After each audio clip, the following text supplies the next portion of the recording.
Ada 4 manfaat yang bisa kita peroleh, yang bisa memberikan dan mendatangkan manfaat untuk para leluhur.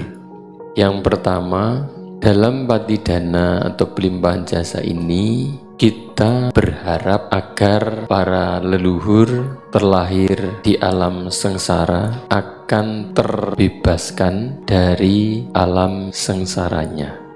Yang kedua, seandainya leluhur atau mendiang kita mungkin sudah tidak membutuhkan kebajikan yang kita lakukan, ini bukan sia-sia, tetapi menjadi kesempatan bagi kita untuk melakukan kebajikan. Yang ketiga, kita turut serta membantu pertumbuhan perkembangan Dhamma. Kemudian yang keempat adalah kita menjadi contoh teladan.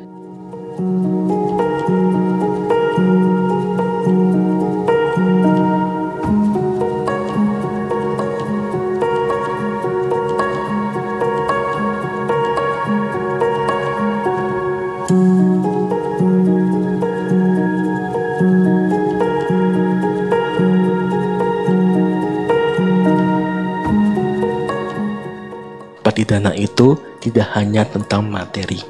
Patidana itu juga bicara tentang pengembangan sifat yang bajik. Salah satunya adalah belajar untuk tidak marah. Tentu semua orang pernah marah. Kita mengetahui marah itu buruk. Ketika kita mengetahui marah itu buruk, berusahalah untuk tidak marah. Saya katakan di sini, berusaha untuk tidak marah, tidak marahan. Kita sebagai umat Buddha belajar dan praktek untuk tidak marah. Karena ketika marah, maka akan muncul hal-hal berbahaya lainnya. Maka di awal dalam Angkakya Sutta, Sang Buddha menyampaikan seorang biku harus sering melihat bahaya dari sekecil apapun dari perbuatan buruk. Karena perbuatan buruk sekecil apapun akan mendatangkan kerugian, akan mendatangkan masalah. Dan sebaliknya juga, jangan meremehkan perbuatan baik sekecil apapun, karena itu akan mendatangkan manfaat yang besar buat diri kita.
Selanjutnya, sebelum kita mendengarkan Dhamma Desana yang dibawakan oleh Bhante dan Ibu Mahatera, marilah kita membacakan Aradhana Dhamma Desana yang akan dipimpin oleh Ramani Sherry. Kepada Ramani Sherry kami persilakan. Hadirin, marilah kita membacakan Aradhana Dhamma Desana. Silakan dibuka buku Parita halaman 46. 63.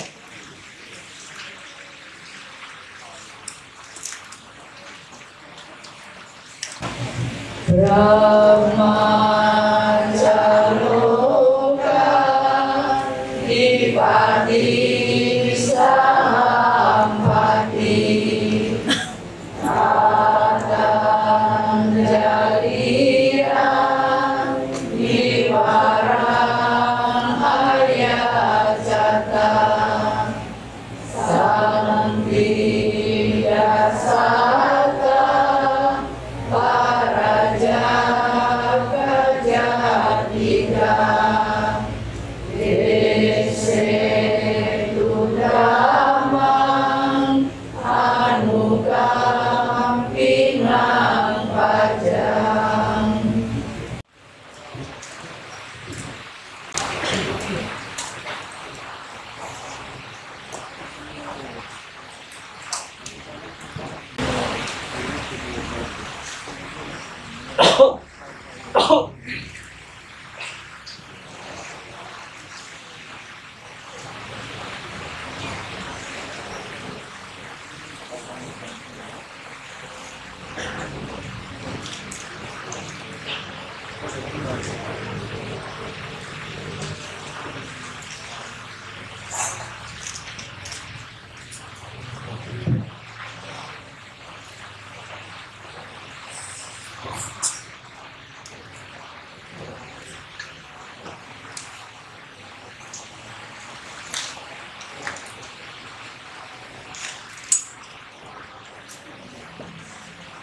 Namo tassa bhagavato arahato samma sambuddhassa. Namo tassa bhagavato arahato samma sambuddhassa. Namo tassa bhagavato arahato samma sambuddhassa. Ayan cakko dakinadina sanggang mi supati tita tigaratang hitayasa tanaso upakapati ti.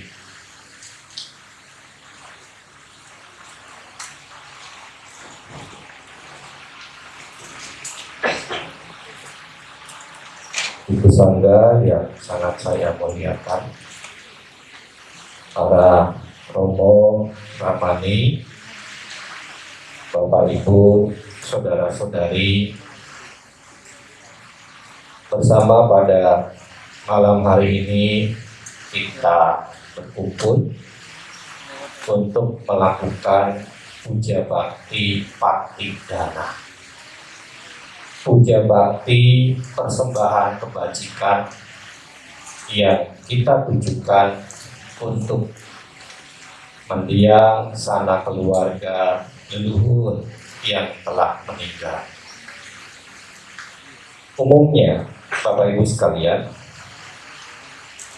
di beberapa wihara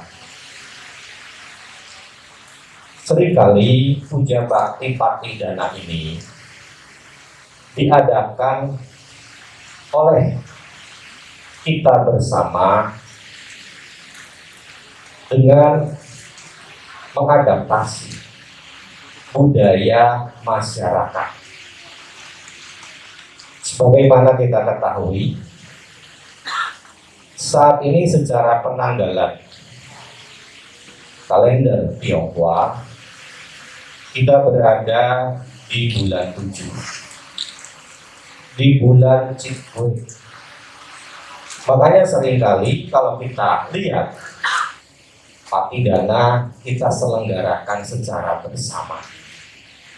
Di samping di bulan 7 secara penanggalan Tionghoa, Pati dana secara bersama juga sering diadakan di saat masyarakat Tionghoa melakukan upacara sembahyang Cengbe. Kalau diadakan berapa kali? 1 kali apa 2 kali? 2 ya. Cengbe dan Citgue ini.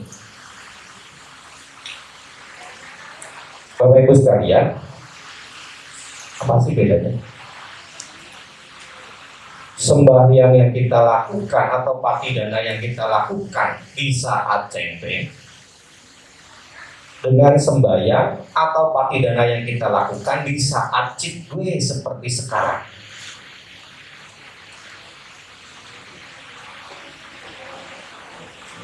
Ada beda kan?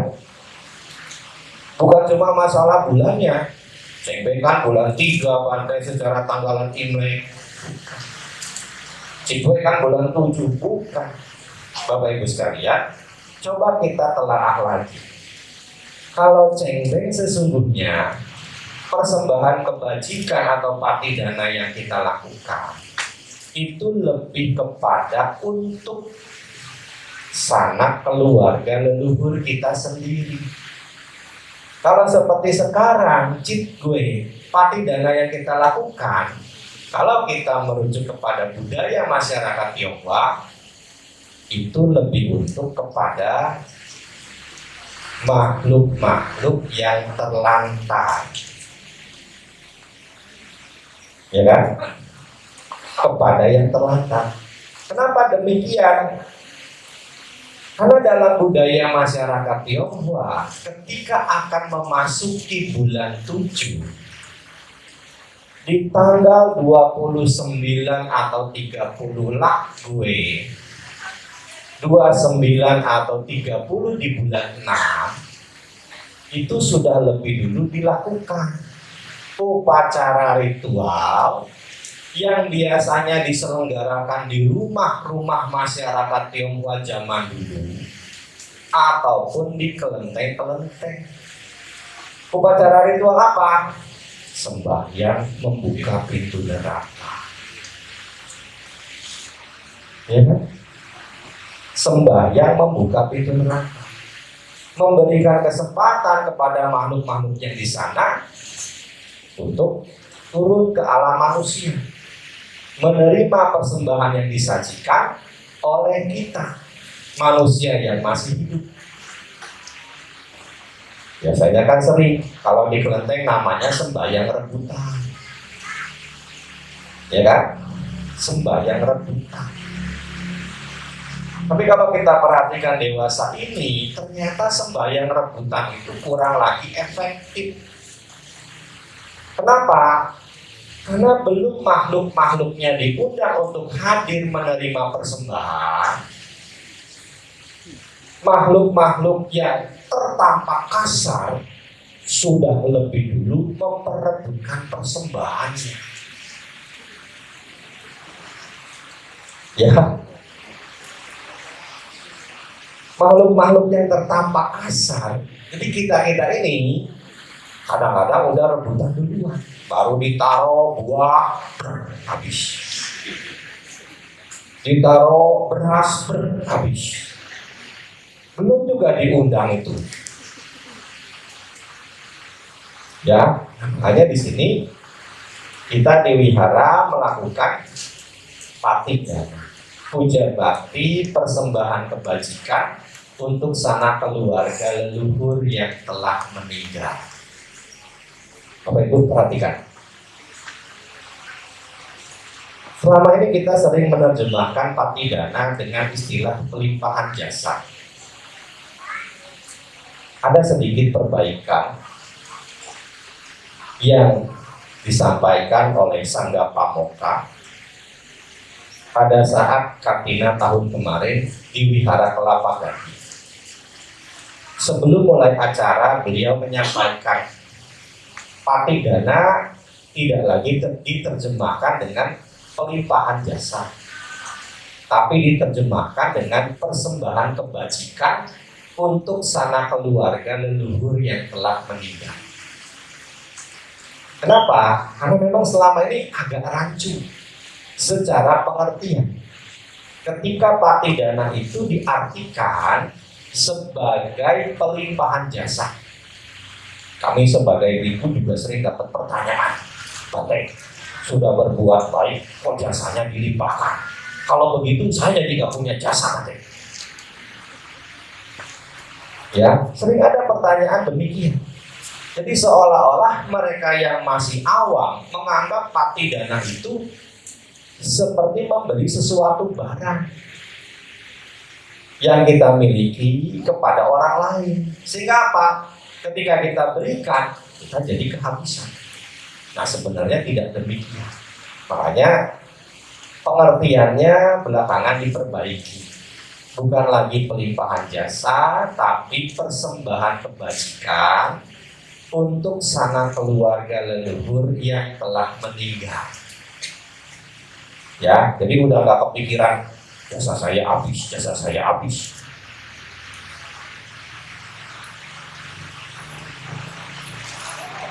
Ya, Bapak Ibu sekalian, kita memberikan persembahan kebajikan.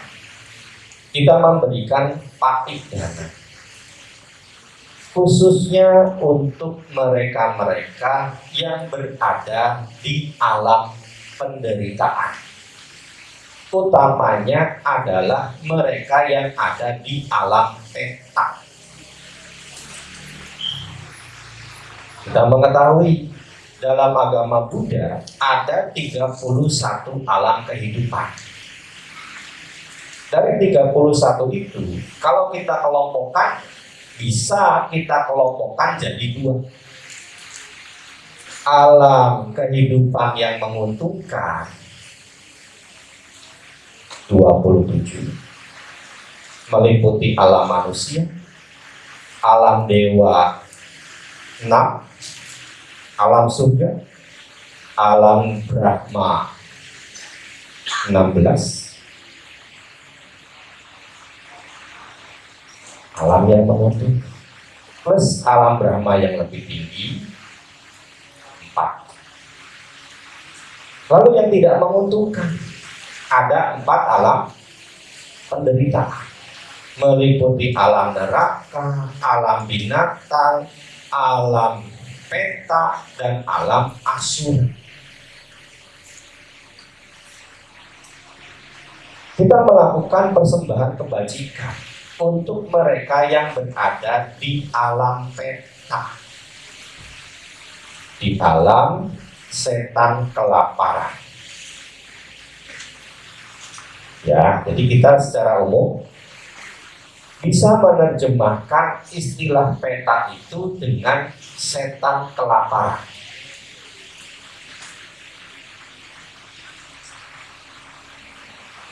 Karena kelaparan, makanya mereka gentayangan. Kenapa? Karena saking laparnya. Bapak Ibu, kalau malam lapar gentayangan enggak? Kan pasti Bapak Ibu juga gentayangan ya. Kalau malam-malam jam 11, jam 12 lapar, pasti gentayangan. Bawa motor, bawa mobil keluar, cari tempat makan. Ya, kenapa? Karena saking laparnya. Nah, demikian pula mereka yang menjadi makhluk peta, karena saking laparnya mereka gentayangan. Nah, inilah kadang-kadang bagi mereka yang tidak memahami Dhamma, menganggap ketika mereka gentayangan itu mengganggu kita manusia.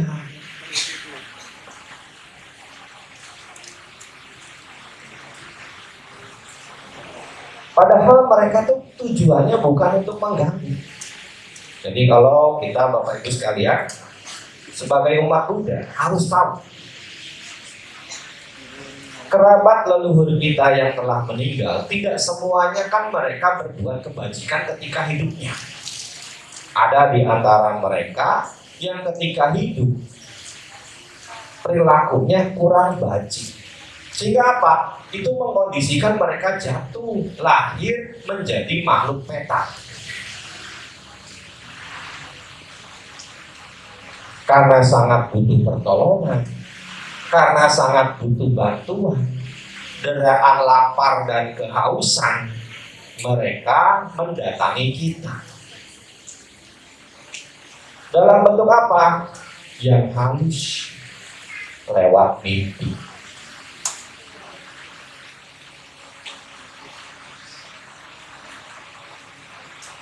Semalam tidur mimpi leluhur, paling kembang tidur. Besoknya dimimpiin lagi, kembang tidur. Dimimpiin lagi, kembang tidur. Padahal itu sudah tanda kerabat leluhur kita itu sedang minta pertolongan, sedang minta bantuan. Kadang kalau lagi bulan menjelang cengpeng, bulan menjelang Fitwe seperti ini, umat-umat tuh suka cerita Bapak Ibu sekalian, bahwa mereka tuh didatangi leluhurnya dalam mimpinya.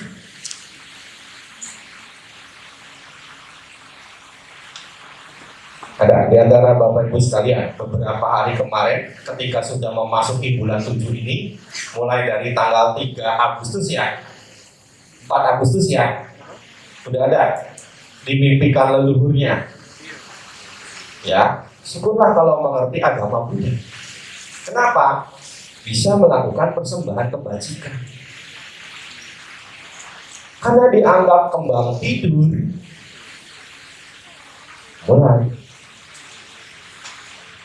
Tandanya kasar. Berupa apa? Malam hari ada kelepat-kelepat bayangan. Paling gorden. Atau kucing lewat. Udah dikasih tanda. Kasar yang biasa.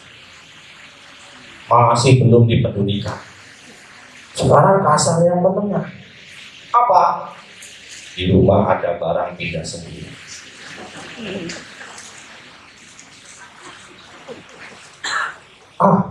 Paling apa itu mah? Biar aja lah.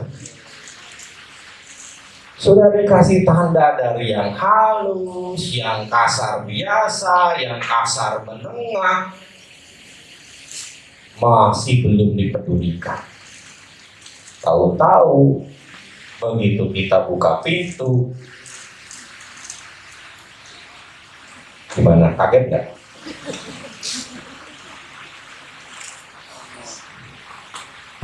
Di depan kita.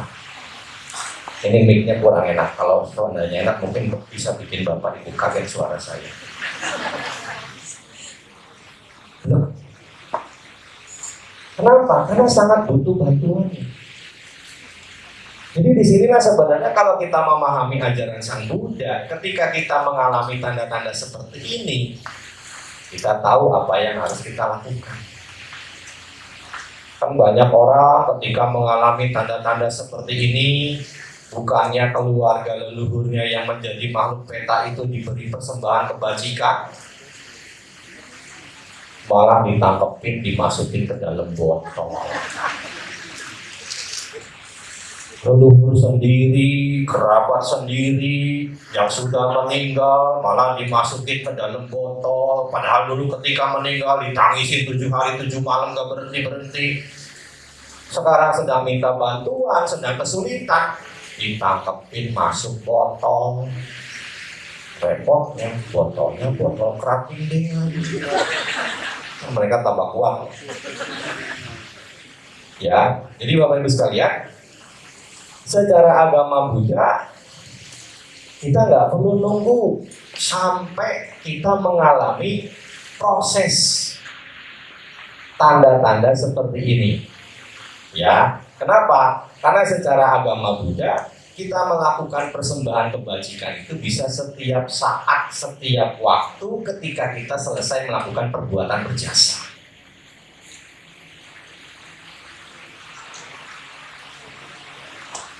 Ada cerita. Umumnya Bapak Ibu sekalian,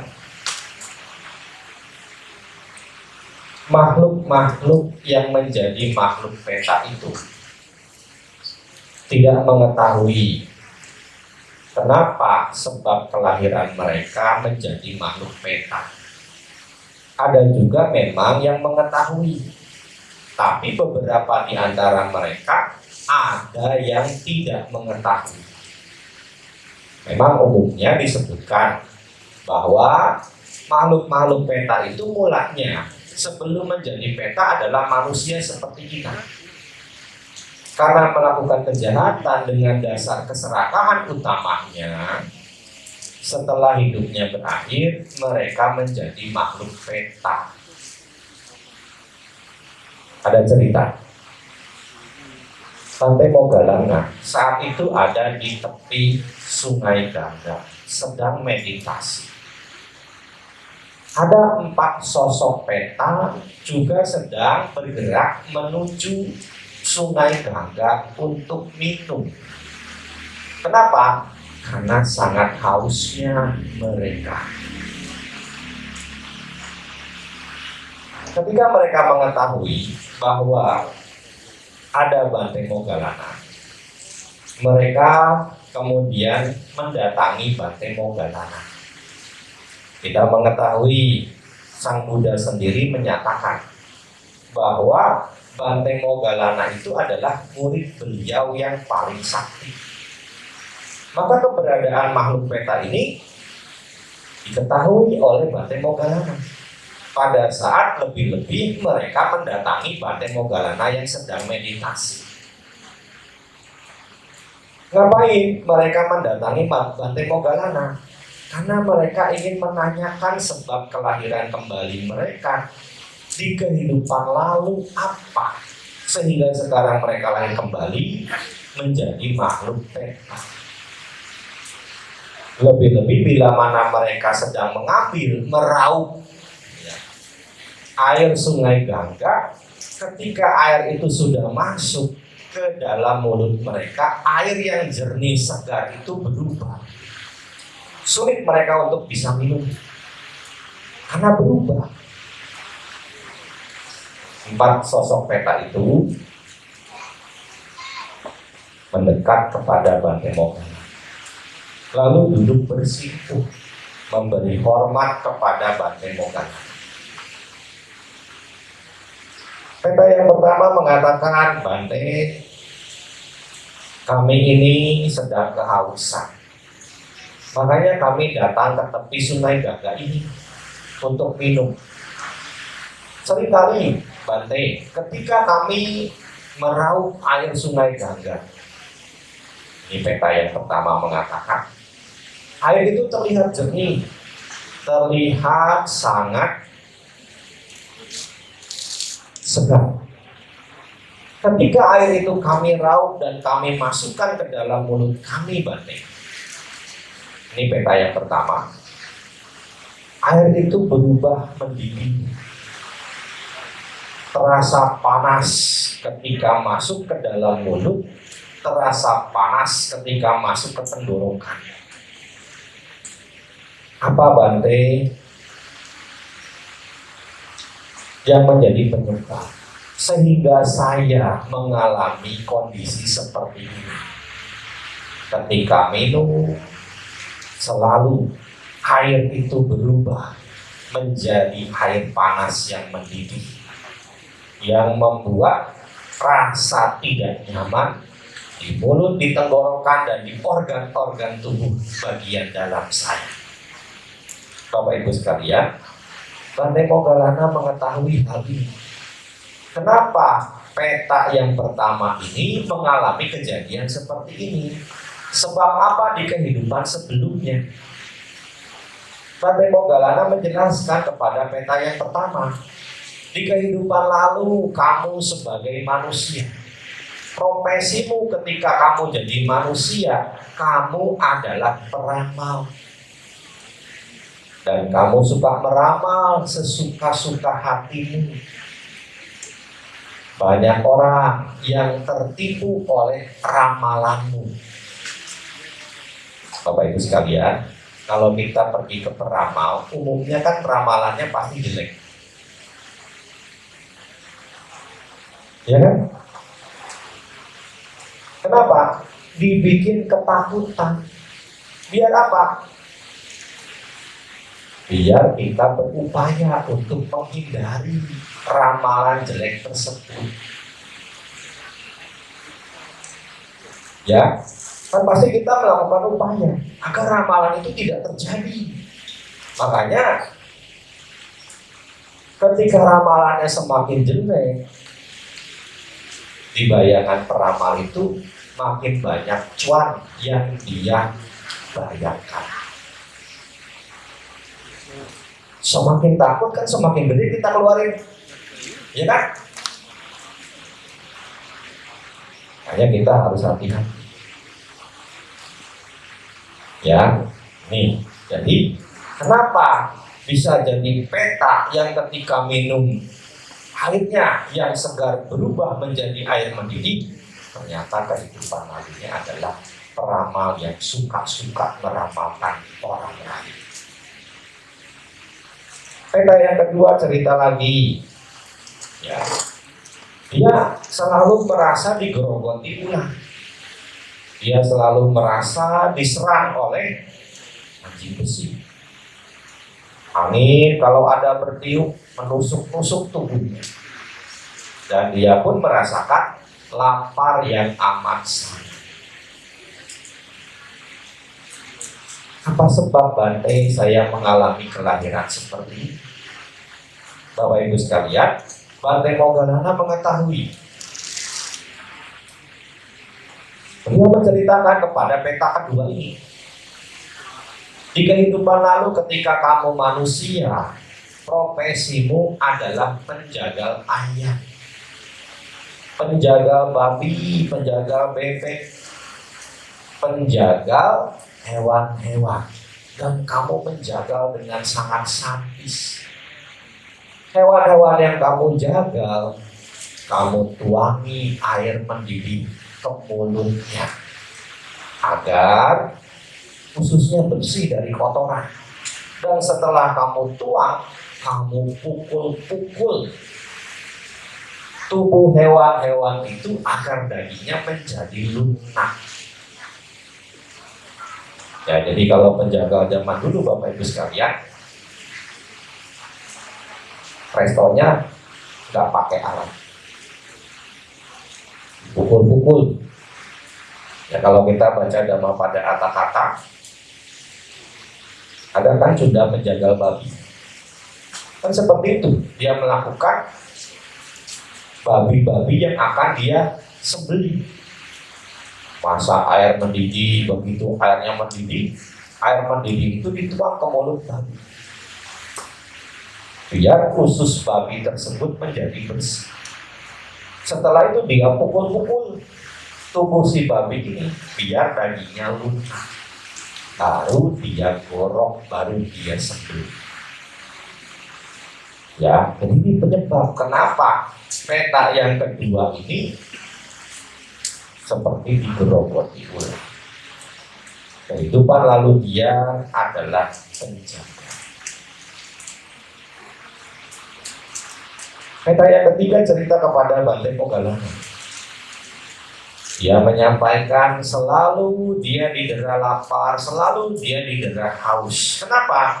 Karena secara penampilan peta yang ketiga ini, Bapak Ibu sekalian, perutnya sebesar guci, mulut tenggorokannya sebesar lubang jarum. Gimana makannya? Hanya dia selalu didera lapar dan haus. Ya, kalau di dalam kitab suci juga disebutkan ada peta yang malah perutnya sebesar gunung, mulutnya tenggorokannya sebesar lubang jarum. Kita bisa membayangkan, ya, kalau perutnya sebesar gunung atau sebesar guci, makanan apapun sulit masuk. Kenapa? Mulutnya sebesar lubang jarum. Kalaupun masuk, kapan kenyangnya? Ya, mengingat perutnya segede guci, perutnya segede gunung. Apa Bante penyebab saya mengalami kelahiran sebagai makhluk peta seperti ini? Bante Moggallana mengetahui, dahulu kamu adalah manusia, profesimu adalah pejabat.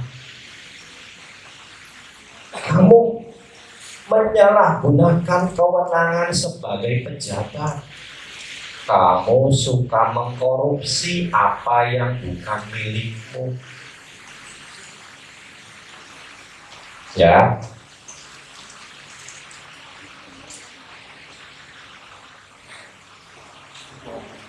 Akibat korupsi. Lahir jadi peta, perutnya segede guci, segede gentong, mulutnya segede lubang jari.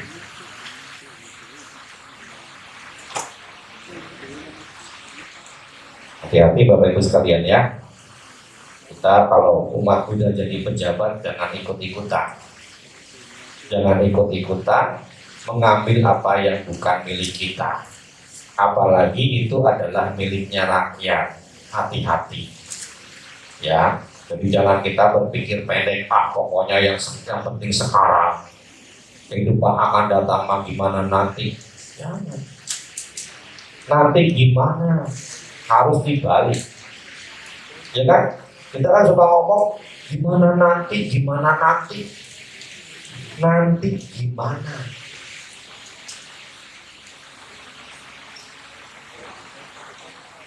Jangan gimana nanti. Ya sebenarnya kalau ini karena saya di Jawa Timur, jadi saya susah ngomong Sundanya. Ya. Kalau di orang Sunda tuh kadang-kadang dikasih tahu gini gitu tuh mereka suka ngomong ya, kumaha engke. Ya, gimana nanti? Nah ini harus dibalik, nanti gimana? Engke kumaha. Tuh kan gak ngerti kan? Ya sama juga kalau saya diajak ngomong Surabaya juga saya gak ngerti juga. Ya, jadi kita harus berpikir nanti gimana, jangan gimana nanti. Kan nyesel itu selalu ada di belakang. Makanya sebenarnya ketika kita hadir saat Patidana ini, kan kita tahu ini adalah persembahan kebajikan buat keluarga, leluhur, makhluk-makhluk yang menjadi makhluk peta kan. Ini sebagai bentuk antisipasi yang mengingatkan kita jangan sampai kita jatuh ke kelahiran sebagai makhluk peta. Ya, jadi di satu sisi kita melakukan kebajikan, mempersembahkan kebajikan kepada keluarga leluhur yang telah meninggal. Di sisi yang lain, ini sebagai bentuk pengingatan kepada diri kita, jangan sampai kita jatuh menjadi makhluk peta. Ya, tadi sudah dijelaskan tuh. Peta pertama gara-gara apa jadi petanya, peta kedua gara-gara apa, ini peta ketiga gara-gara korupsi. Peta yang keempat cerita kepada Bante Moggallana. Peta keempat ini secara penampilan fisik kepalanya besar, lalu di samping itu di dalam mulutnya juga banyak lidah. Dan setiap kali dia berbicara, lidahnya itu selalu mengeluarkan darah. Apa Bante yang menjadi penyebab sehingga saya memperoleh kelahiran sebagai makhluk peta seperti ini? Bapak Ibu sekalian, Bante Moggallana mengetahui bahwa makhluk peta yang keempat dahulu ketika jadi manusia, dia ini adalah orang yang suka bergunjing, suka menghasut, memprovokasi, mengadu domba, suka membicarakan orang lain. Ya, sebagai akibatnya apa? Lahir sebagai makhluk peta dengan lidah yang banyak, dan ketika berbicara lidah-lidah itu mengeluarkan darah dan terasa sakit. Makanya Bapak Ibu sekalian, kita ini kalau mendengar cerita orang lain harus hati-hati. Jangan sampai kita ini jadi orang yang dengernya setengah, ngertinya seperapat, mikirnya nol, ngomongnya double. Kan kebanyakan begitu ya. Kita suka demikian. Mau jadi peta yang keempat, mulutnya lidahnya banyak, kepalanya gede. Kalau ngomong lidahnya berdarah. Ya, hanya harus hati-hati. Ya, jangan kita mudah terprovokasi oleh hasutan-hasutan kebencian dari orang lain yang membenci orang lainnya.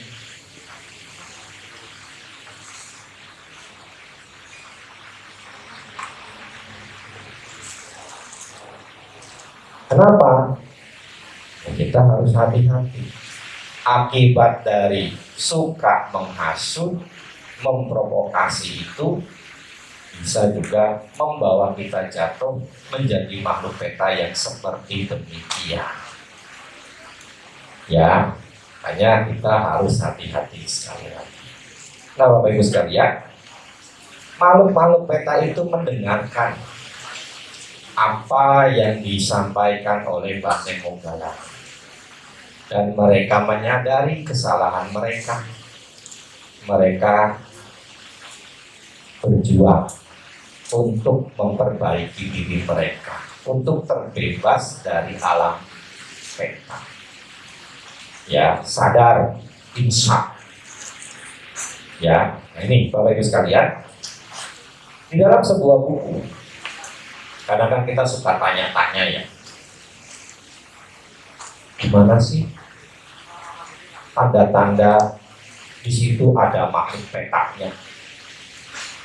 Di dalam sebuah buku disebutkan ada beberapa ciri keberadaan suatu tempat bahwa di situ ada makhluk peta. Ya, apa atau bagaimana penampakannya? Peta itu Bapak Ibu sekalian, ada yang berbadan halus, ada yang berbadan kasar. Ada yang badannya halus, ada yang badannya kasar. Memang cenderung sih memang halus, beda dengan kita manusia. Karena kan makanan yang kita makan juga beda, ya kan? Kita kan sehari-hari makanan yang padat-padat. Sehingga apa? Penampilan fisik kita menjadi lebih jelas.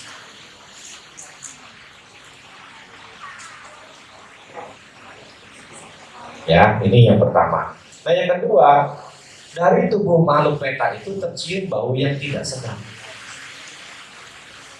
Nah, ini sebenarnya kebalikan. Selama ini kita kan meyakini, mempercayai kalau ada wangi kembang, wangi bunga di suatu tempat, kita menganggap di situ ada makhluk peta. Padahal sebenarnya kebalik. Kalau ada wangi kembang, tercium wangi bunga, bisa jadi di situ ada dewanya, bukan peta. Ya, kenapa? Karena hubungannya ada. Adakah hubungannya? Secara logis, ya kan? Makhluk dewa itu kan manusia yang karena berbuat baik meninggal, lahir kembali menjadi dewa. Kalau kebaikan itu wangi apa bau? Kalau kebaikan itu wangi apa bau? Ya, kesesuaiannya ada. Jadi kalau nanti pulang dari sini habis patidana, mau buka pintu di rumah, tahu-tahu kecium wangi kembang, jangan buru-buru masuk pintu. Siapa tahu ada dewa yang sedang lewat. Di dalam kitab suci kan disebutkan dewa itu suka ada yang jalan-jalan ke Taman Nandana. Hanya Banda sampai situ. Ada ya? Ada dewa yang suka jalan-jalan. Jadi di alam surga tuh ada taman namanya Taman Nandana. Ya, Dewa Dewinya suka jalan-jalan. Siapa tahu pas jalan-jalan lewat depan rumah kita. Ya kan kalau orang pakai parfum aja kan kadang-kadang orangnya udah lebih dari 10 meter dari kita, parfumnya masih ada kan, wangi-wanginya. Ya kan? Ini kalau wangi kembang, jangan cepet-cepet langkah 1000. Nikmati dulu sambil pasang mata. Siapa tahu kita bisa melihat penampakan dewa. Ya, kadang-kadang suka pengen kan? Pengen nggak ngeliat dewa? Selama ini kan kita lihat gambarnya, lukisannya, ya siapa tahu kan pasti setiap di antara kita kan punya hubungan karma. Punya hubungan karma kan? Ya, dewata itu lewat depan rumah kita, ya pasti punya hubungan karma dengan kita. Kan Sang Buddha sendiri mengatakan tidak ada di dunia ini yang tidak pernah jadi sanak keluarga kita. Semuanya pasti sudah pernah kita punya hubungan perbuatan, hubungan karma. Ya, jadi jangan cepat-cepat. Kalau itu keciumnya bau nggak enak, bau bangkai, bau sampah, itu baru malu PK. Ini pun jangan lari, jangan ambil langkah 1000. Sama juga, jangan cepat-cepat tutup pintu juga. Apa yang kita lakukan?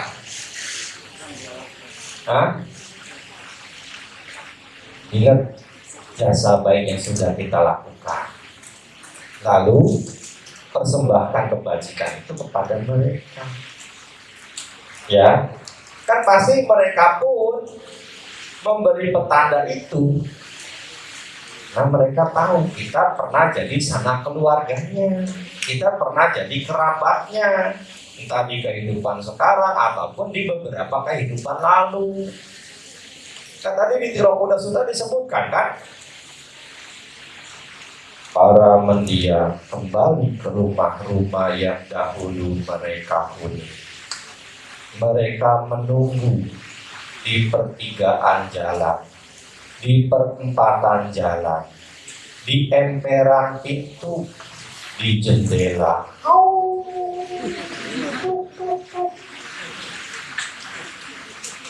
Jadi nggak usah lari, nggak usah ngacir, nggak usah tutup pintu cepat-cepat, keburu.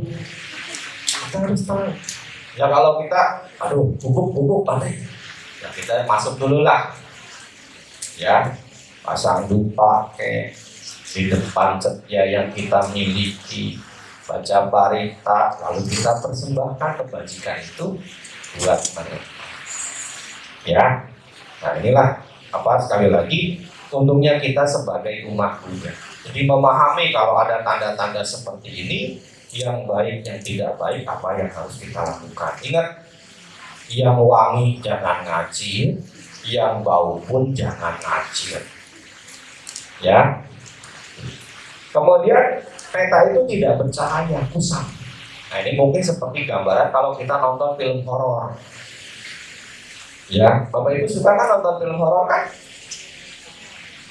Nggak suka? Ya bagus kalau nggak suka, karena nanti pasti itu gambaran batinnya kuat menangkap hantu-hantu yang muncul di film, yang nanti ketika kita tidur muncul lagi dalam bentuk mimpi kita. Ya, makanya kalau memang ini lebih baik nonton film yang lucu, yang humor. Iya, ya, biar tubuh kita memproduksi enzim yang baik, ya kan? Kalau kita senang-senang yang lucu-lucu kan bikin umur panjang. Kalau kita senang yang serem-serem, wah, pendekin umur itu. Ya, jadi ini wajahnya kusam, tidak bercahaya. Kemudian ada yang beringas, kejam. Ada yang serem, ada yang menakutkan. Tapi tidak semua. Ya kan kadang-kadang kita jadi kebayang-kebayang hantu-hantu itu gara-gara film juga. Ya kan?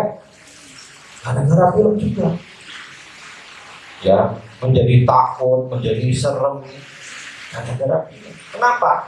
Karena di film ya, digambarkan hantu itu kurang tidur.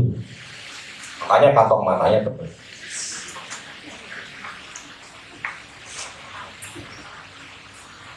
Ya kan? Enggak apa aja. Ada suara kucing aja langsung banyak, wah jangan-jangan ini, jangan-jangan itu. Jadi kebiasaan berpikir jeleknya muncul, terpengaruh oleh bayang-bayang dari apa yang secara visual sering kita lihat di film-film yang ditampilkan. Ya, jadi tidak semua serem, tidak semua menakutkan. Ada beberapa memang yang serem, yang menakutkan, yang beringas, yang puas gitu. Tapi tidak semua. Ini berdasarkan bukunya, bukan berdasarkan kata saya. Ya. Kemudian kadang-kadang suka terlihat kelebat hitam atau kelebat putih. Lalu ada juga cenderung mereka itu sebenarnya seperti di awal sudah disampaikan. Kenapa? Minta makan, minta minum. Ya, tapi ya secara dhamma sebanyak apapun makanan minuman kita persembahkan kepada mereka, itu tidak akan pernah mencukupi, tidak akan pernah membuat mereka kenyang. Kenapa? Ya, seperti gambaran tadi, mulutnya kecil sekecil lubang jarum, perutnya gede segede gentong. Ya, makanya sebenarnya secara dhamma kita memberikan persembahan kebajikan kepada mereka. Jadi bukan dengan makanan minuman yang disajikan, dihaturkan terus-menerus yang bisa membantu mereka meninggal sebagai peta dan lahir kembali di alam yang lebih baik, tapi persembahan kebajikanlah itu yang akan membantu mereka. Kan tadi juga dibacakan, ada sime akasime nyatimita sakacame petanang daginang daja kube kata manusia. Saat kita mengingat mengenang keluarga leluhur yang telah meninggal, dulu ketika mereka hidup memberi ini memberi itu kepada kita, melakukan ini melakukan itu untuk kita, mereka adalah kerabat kita, sahabat kita, teman kita, orang tua kita. Saat kita mengingat mereka, persembahkanlah kebajikan atas nama mereka. Ya, jadi kalau kita kasih makanan minuman sebanyak apapun, itu tidak akan membuat mereka terbantu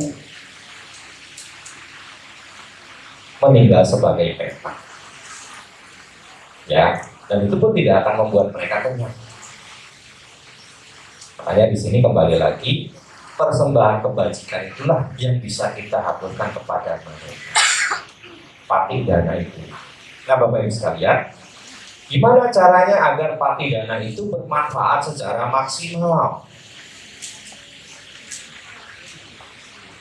Ya, kan kita mau nih perbuatan baik yang kita lakukan malam hari ini itu bisa bermanfaat maksimal buat keluarga leluhur kita yang telah meninggal atau makhluk-makhluk yang terlantar yang membutuhkan persembahan kebajikan. Gimana caranya biar secara maksimal kebajikan ini kita lakukan? Yang pertama, niatkan, munculkan tekad bahwa kita akan melakukan patidana, persembahan kebajikan buat sanak keluarga leluhur yang telah meninggal, buat makhluk-makhluk terlantar yang membutuhkan persembahan jasa kebajikan. Ya, jadi niatnya harus benar-benar kuat. Yang kedua, ketulusan. Bahwa persembahan kebajikan yang kita lakukan ini didasari oleh ketulusan, cinta kasih, kasih sayang kepada sanak keluarga leluhur yang telah meninggal, kepada semua makhluk yang membutuhkan jasa kebajikan. Jadi jangan sampai terpaksa. Ya, jangan sampai terpaksa. Partai saya patidananya terpaksa. Kenapa? Habis adminnya wihara sehari broadcast 3 kali. Ya, jadi jangan sampai demikian ya. Jadi kita mempersembahkan dana untuk kepentingan dhamma.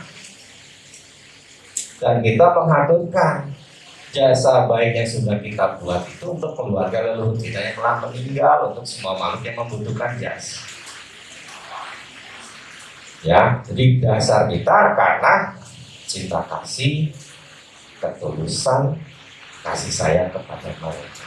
Sebagaimana dahulu ketika mereka hidup, mereka pun sangat mengasihi kita. Ya, nah yang ketiga, fokus. Jadi kita ini jangan seperti Raja Bibisara yang sudah berbuat baik tapi tidak fokus. Kenapa? Karena kepikiran. Ada pikiran lain, memikirkan di mana tempat tinggal Sang Buddha. Bapak Ibu ada pikiran lain nggak di sini? Selain mau patidana, selain mau mempersembahkan jasa kebajikan. Ya, jadi jangan muncul pikiran lain dulu. Fokus dulu untuk melakukan patidana ini. Ya, ini tanggal 15, lusa tanggal 17. Saya mau ikut lomba apa ya? Balap karung, balap kerupuk.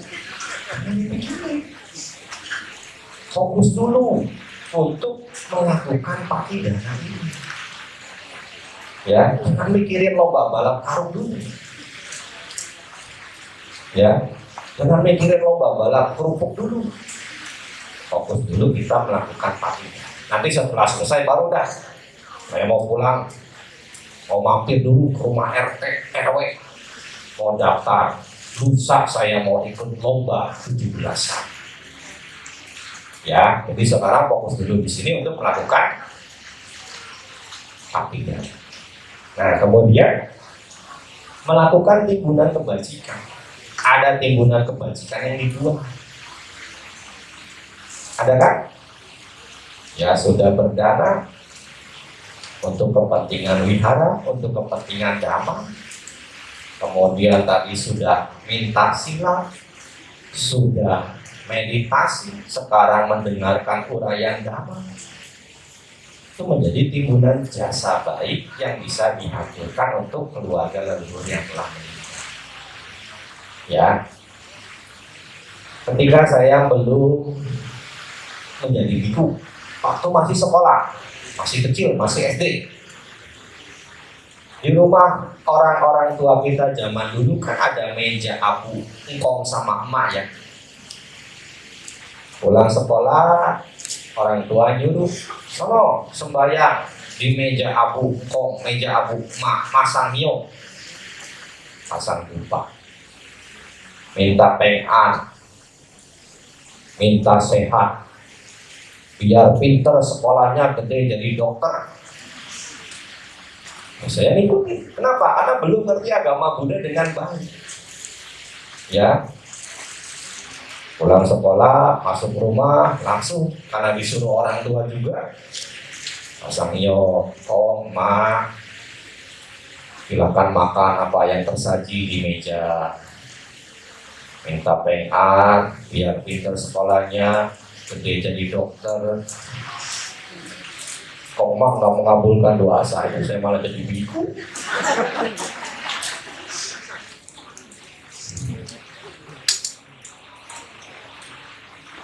Setelah saya mengerti agama Buddha, Bapak Ibu sekalian, ketika pulang sekolah, suruh sembahyang di meja abu koma, saya nggak langsung sembahyang.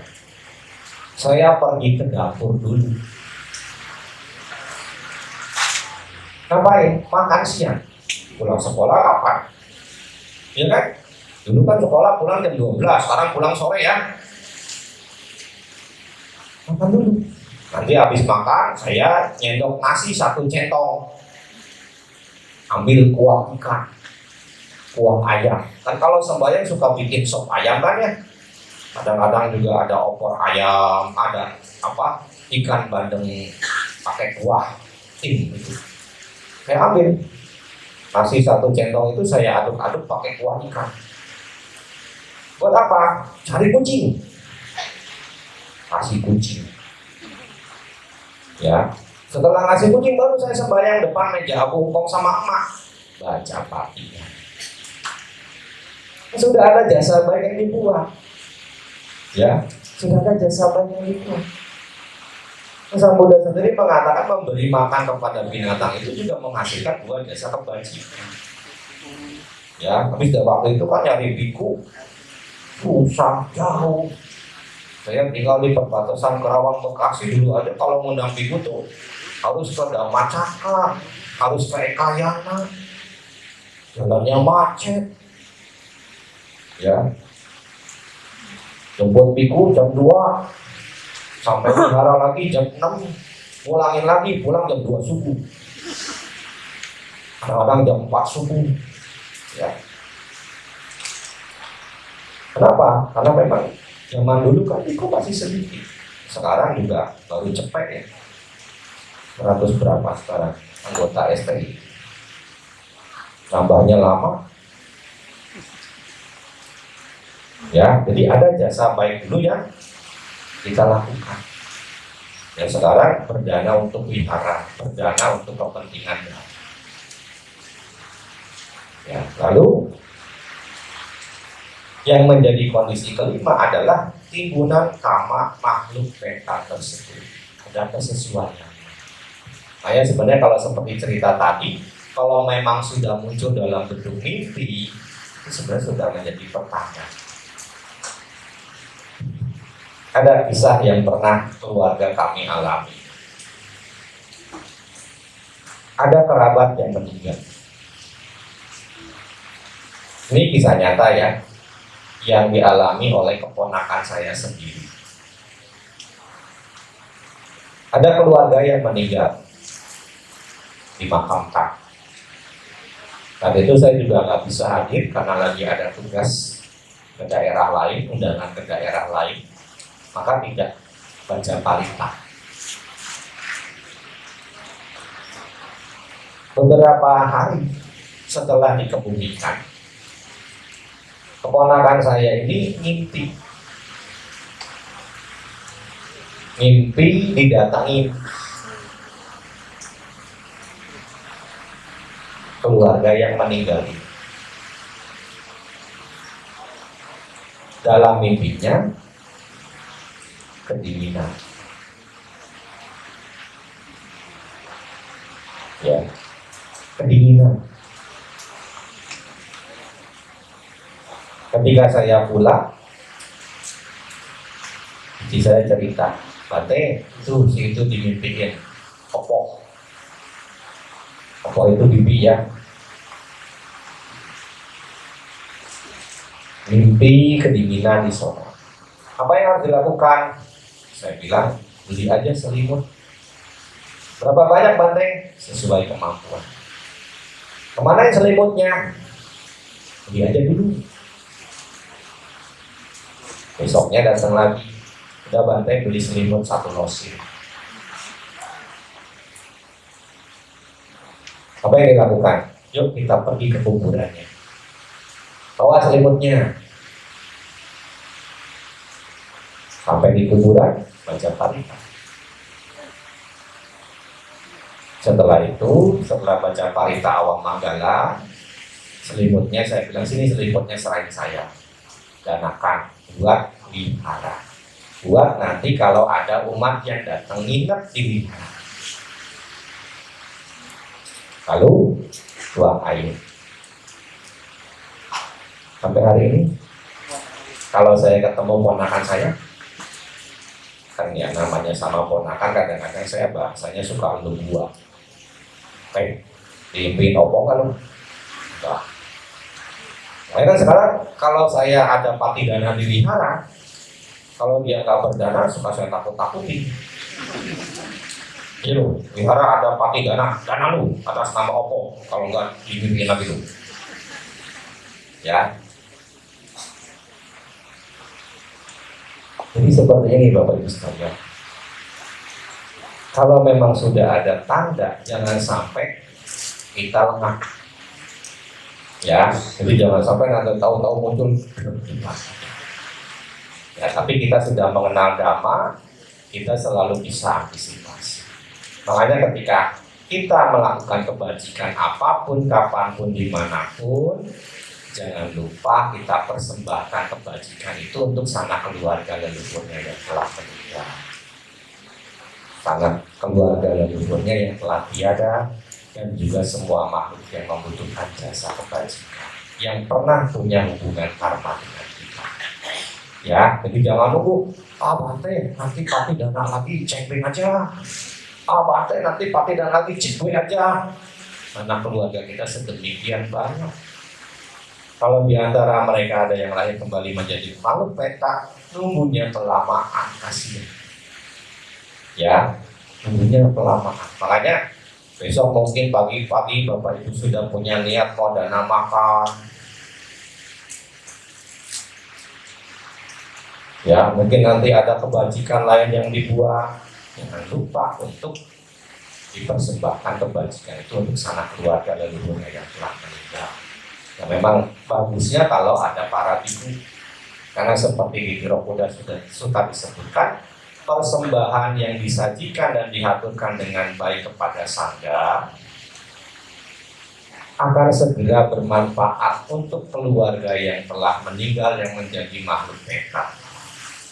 Dan mereka akan menerimanya untuk waktu yang lama. Ya, tapi kalau memang sulit ketemu para biku, ya bisa dihaturkan untuk dana kepentingan umum. Ya, seperti sekarang kan berdana buat wihara, buat kepentingan dhamma. Mungkin nanti satu saat kalau kita mampu, kita bisa berdana buat kepentingan umum yang lainnya. Membangun sekolah, mungkin membangun jembatan, itu kan kita di media sosial melihat ya anak-anak sekolah sampai begitu ya berjuangnya ya, jalan di jembatan roboh dengan ditopang oleh tali sampai miring-miring itu. Kalau talinya putus, kita bisa melakukan hal bajikan. Dan ini bisa kita persembahkan buat keluarga leluhur kita yang telah meninggal. Dan nanti malam, di sini sudah tuang air. Nanti jangan lupa nanti malam juga mau tidur. Tadi sudah kewihara, sudah berbuat baik. Semoga jasa ini melimpah pada sanak keluarga leluhur yang telah meninggal. Semoga mereka mengetahui dan ikut bahagia. Tidak buahnya tidak hotu, sekitar hotunya kami. Ya, nanti ketika para biku melakukan pembacaan parita, persembahan kebajikan, ya, Bapak Ibu yang hadir semua di sini yang memahami ajaran Sang Buddha, pikirannya mengisi dengan perenungan itu. Idanggo nyatina hotu, sukita untuk nyatayo, idanggo nyatina hotu, sukita untuk nyatayo. Terus menerus, meskipun nanti Bapak Ibu, para biku sudah baca Jayanto, Bapak Ibu bisa, tetap Bapak Ibu tuh sedang melakukan persembahan kebajikan. Gak usah ikut-ikut baca Jayanto, nanti beradu loh di atas energinya. Ya, kadang-kadang saya perhatikan begitu baca Jayanto ada umat yang bisa ikut-ikut baca Jayanto. Katanya minta berkahi, ini malah balik ke berkahi. Ya, begitu baca Bawatu ikut-ikut baca Bawatu. Bapak Ibu sebagai pelaku persembahan kebajikan, sebagai pelaku patidhana, Bapak Ibu tetap aja. Tidak wanya tidak hotu kita untuk nyatayo, tidak wanya tidak hotu sampai pembacaan paliwacana selesai dilakukan oleh para biku. Ya, jadi ini Bapak Ibu sekalian, selamat melakukan persembahan kebajikan. Semoga persembahan kebajikan ini tersalurkan dengan baik, bermanfaat besar buat keluarga leluhur kita yang telah meninggal dan buat semua makhluk yang membutuhkan jasa dan memiliki ikatan karma dengan kita. Semoga mereka mengetahui dan ikut bahagia dengan kebajikan ini. Idanggo nyatina hotu, sukita nyatayo, sampai sata buat sukata. Semoga semua makhluk hidup berbahagia. Terima kasih.